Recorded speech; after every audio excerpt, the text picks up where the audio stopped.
कैसे हैं? आशा करते हैं आप लोग बहुत अच्छे होंगे और आप लोगों की पढ़ाई भी अच्छी चल रही होगी। पिछले वीडियोस में मैंने आप लोगों को विभाज्यता से संबंधित नियम बताए और कौन सी अंक किससे विभाजित होती है और ये सारी बातें मैंने आपको बताया। उन नियमों को आज की वीडियो के लिंक में मैं डिस्क्रिप्शन में ऐड कर दूंगा, जिससे आप आज की अगर वीडियो देखते हैं तो उन वीडियो को भी देख लें और बिना पहले की वीडियो को देखे आज का वीडियो आपको अच्छी तरह समझ में नहीं आ पाएगा। इसलिए आप पहले उन दो वीडियोस को देखिए जिनमें विभाज्यता के नियम को मैंने बढ़िया से एक्सप्लेन किया है, तो इसके बाद आज के क्वेश्चंस आप समझ पाएंगे। और आज के क्वेश्चंस आसान क्वेश्चन और विभाज्यता के नियम पे आधारित ही क्वेश्चन है।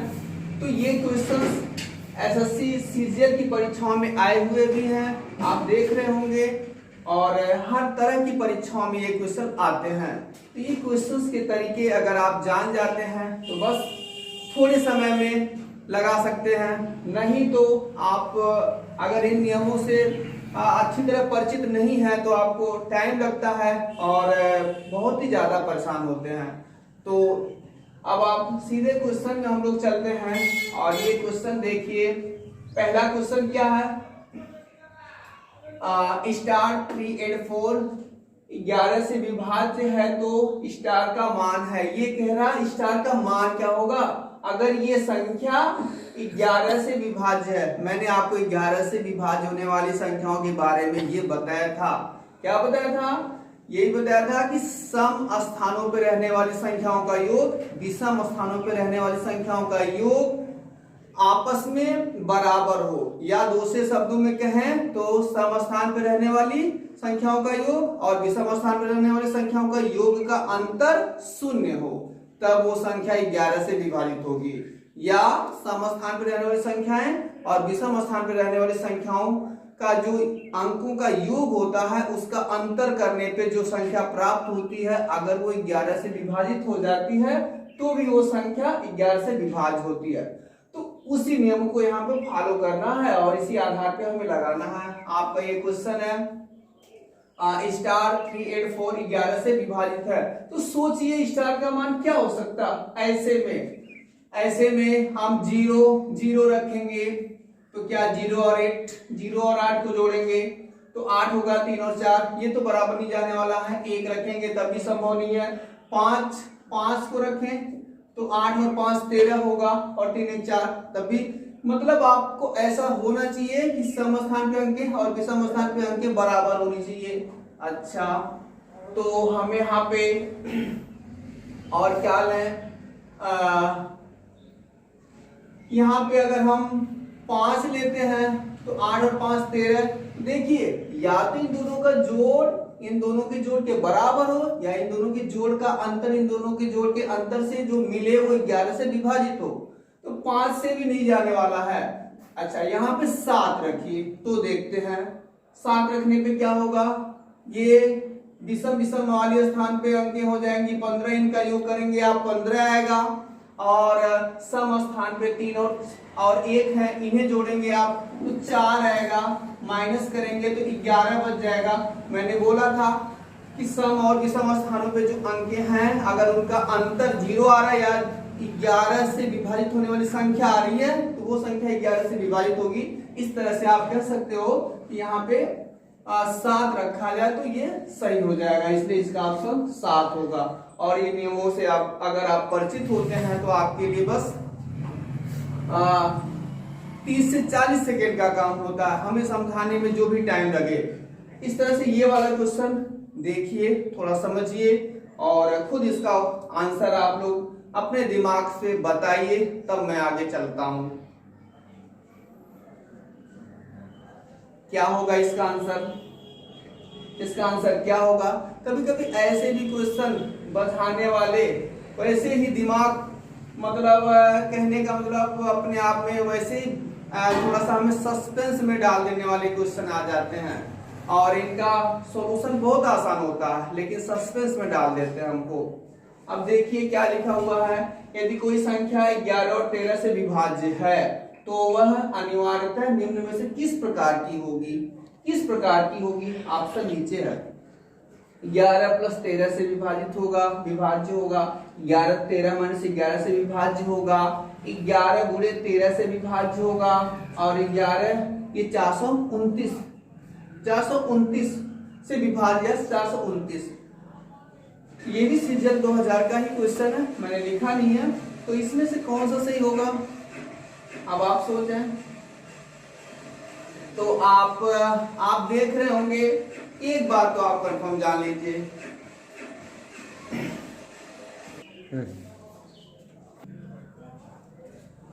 तो आप इस क्वेश्चन को देखने से आपको यही लगेगा कि क्या होगा, लेकिन हाँ, आप इस क्वेश्चन में जो अंक हैं उनकी विशेषता तो देखिए। 11 है, 11 कौन सी संख्या है? ये प्राइम नंबर है, अभाज्य संख्या है, इनमें किसी का भाग नहीं जाने वाला है। 13 ये भी अभाज्य संख्या है, प्राइम नंबर्स है, इसमें भी किसी का भाग नहीं जाने वाला है। तो इस तरह से आप कह सकते हैं कि 11 और 13 से अगर वो विभाज्य होगी तो वह किस प्रकार की होगी? भाई सीधी बात है, 11 13 में किसी का भाग नहीं जाने वाला है।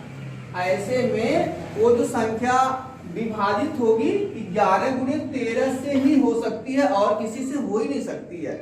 इसलिए इसका सही ऑप्शन ये होगा। बस 5 सेकंड में आंसर आएगा, लेकिन अगर आप इसमें खो गए, कहीं और सोचने लगे तो ज्यादा टाइम लगेगा। अब ये कह रहा संख्या इतना 11 से विभाज्य है, तो स्टार के स्थान पर क्या होगा? ठीक है, इसमें देखा जाए स्टार अब आप 11 से विभाज्य है, इसका मतलब विषम स्थानों पे अंकों को रख के जोड़ लीजिए। 5 और 2 7 और इसको x ही मान लीजिए। 5 2 7 और x 7 + x ही मान लीजिए, बराबर विषम वाले स्थानों पर और सम वाले स्थानों पर अंकों का योग बराबर होना चाहिए। 2 और 4 कितना होगा? 8 4 12 हो जाएगा। तो x बराबर 12 - 7 हो जाएगा, मतलब x का मान 5 आएगा। तो बात समझ में आ रही होगी, विषम वाले अंकों का योग और सम वाले अंकों का योग बराबर ही होता है। तो इस तरह से आप करने से x का मान कितना आ जाएगा? 5। और इस तरह से इसका सही ऑप्शन ये होगा। ये भी सीजीएल 2000 का क्वेश्चन है। तो ये आपका अगला क्वेश्चन नंबर 4 करके है। m के किस मान के लिए 3 4 m 12 से विभाज्य होगा? कह रहे हैं m का क्या मान हो सकता है कि ये संख्या 12 से विभाज्य हो? ऑप्शन सामने है। तो आपको याद होगा, मैंने आपको बताया होगा कि 12 से विभाज्य संख्याएं कौन सी हैं? 12 से आप जानते हैं 12 का मतलब 4 × 3। इसका मतलब कहने का कि 12 से वही संख्या विभाज्य होगी जो 4 × 3 से विभाज्य होगी, मतलब 4 से विभाज्य होगी और 3 से विभाज्य होगी। मैंने आपको बताया है 4 से वही संख्या विभाज्य होती है जिसके लास्ट के अंतिम के 2 अंक 4 से विभाजित हो सकते हैं, वही संख्या 4 से विभाजित होती है। तो आप सोचिए यहाँ पे क्या हो सकता है? तो यहाँ पे क्या हो सकता है? आप सोचिए, यहाँ पे अगर 2 होगा तो क्या लास्ट की 2 अंक 4 से कट जाएगी? नहीं। 0 रखने पे, हाँ 0 रखने पे ये 4 से तो कट जाएगी, लास्ट की 2 अंक 4 से कट जाएगी पूरी तरह।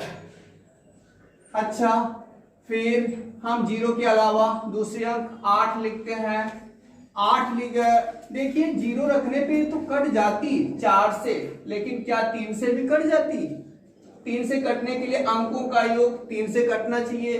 4 और 3 7 और 0 नहीं, 3 से नहीं कटती, इसलिए मुझे अगले ऑप्शन में जाना पड़ेगा। 8 लेते हैं, 0 की m की जगह पे 8 लेते हैं, तो लास्ट की 2 अंकें क्या 4 से कट जाएंगी?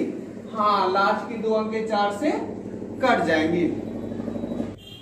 तो लास्ट की 2 अंकें 4 से कट रही हैं, 4 से ये कट जा रही है, क्या 3 से भी कटेगा? क्या 4 3 12 और 3 15 अंकों का योग करने पर भी ये 3 से कट जा रहा, इसका मतलब राइट आंसर यही होगा। हाँ, आशा करते हैं आप लोग समझ भी रहे होंगे और हमें आप लोगों से आशा है कि आप बहुत ही ज्यादा समझदार भी हैं।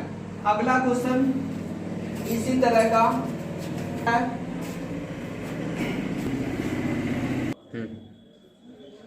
तो अगली संख्या आपकी क्या कह रहा, 98 5x और 36 78 y 72 से विभाज्य है तो x प्लस वाई का मान होगा। तो आप 72 से विभाज्य बता रहा, इसका मतलब ये हो सकता है कि 72 से कौन सी संख्या विभाज्य हो सकती है, और भी संख्या विभाज्य हो सकती है, बट हम 8 और 9 के पदों में ही तोड़ें। और 8 9 के पदों में ही अगर 8 और 9 का भाग जा सकता है किसी संख्या में तो निश्चित रूप से 72 का भी भाग उसमें जाएगा। तो 8 का भाग जाने के लिए आप जानते हैं 8 का भाग जाने के लिए क्या करना पड़ता है, लास्ट के 3 अंकों में 8 से भाग अगर चला जा रहा तो वो संख्या 8 से कट जाती है।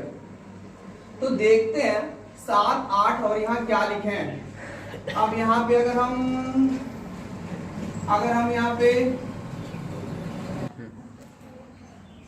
तो 8 से विभाजित होने के लिए लास्ट की 3 अंक 8 से विभाजित होनी चाहिए। तो इसमें क्या हो रहा, क्या देख रहे हैं हम लोग कि यहाँ पे क्या 4 रखा जाए तो ये कर सकता है। 4 रखने पे क्या होगा, 7 7 9 7, ये 8 से जब इसको काटेंगे 8 9 72, यहाँ पे 6 बचेगा और 8 का 64, मतलब 8 से तो ये कटने वाली है अगर यहाँ 4 रखा जाए तो। अच्छा, क्या 9 से भी कटेगा, 9 से ट्राई किया जाए अगर 4 रख लेते हैं तो 4 यहाँ पे हो गया। तो मान लीजिए 8 से कटेगा तो यहाँ पे 4 रखा जाएगा। अब 9 से कटने के लिए यहाँ पे क्या हो सकता है देखा जाए, जो x का मान होगा 8 4 12 7 19 19 5 26 26 19 5 19 6 25 और 3 28। अच्छा, ये 28 होता है यहाँ तक जोड़ लेते हैं। 9 5 14 नहीं 9 8 17 और 5 आपका हो जाएगा 22। अभी 22 और इतना हो गया तो क्या ये 9 से विभाजित होगा, देखते हैं। इसको पहले ऐड कर लेते हैं आप, 22 और 28 को ऐड कर लीजिए, कितना हो जाएगा 0 और 5, ये तो 50 हो गया। 9 से विभाजित होने के लिए यहाँ पे क्या रखना होगा, 9 से विभाजित करने के लिए यहाँ पे मतलब अंकों का जो टोटल जो योग है 9 से कट जाना चाहिए। तो 50 के आगे कौन सी संख्या है जो 9 से कट जाती है, 9 6 का 54। तो इसका मतलब कि इसका भी मान 4 रखा जाए तभी ये संभव है। तो इस तरह से x का भी मान 4 हो जाएगा। और तो क्या होगा कि x का मान और y दोनों का जोड़ पूछा है तो 4 4 8 होगा। ये क्वेश्चन आपके सामने है, कह रहा है इतना 88 से विभाज्य है तो x और y का मान है। तो 88 से विभाज्य होने का मतलब होता है 11 गुणे 8, यही तो। और 11 से कौन सी संख्या विभाजित होती है ये भी आप जानते हैं। 11 से विभाज्य संख्या वही होगी जिसका सम और विषम अंकों का योग वही होगा। जैसे इसका इसमें, इसका इसमें, इसका इसमें और इसका इसमें। बच्चों आज मैं इसके लिए बहुत सॉरी कर रहा हूँ कि थोड़ी आवाज, इतनी ज्यादा गाड़ियों की आवाजें आई जिससे मैं बहुत डिस्टर्ब हो गया।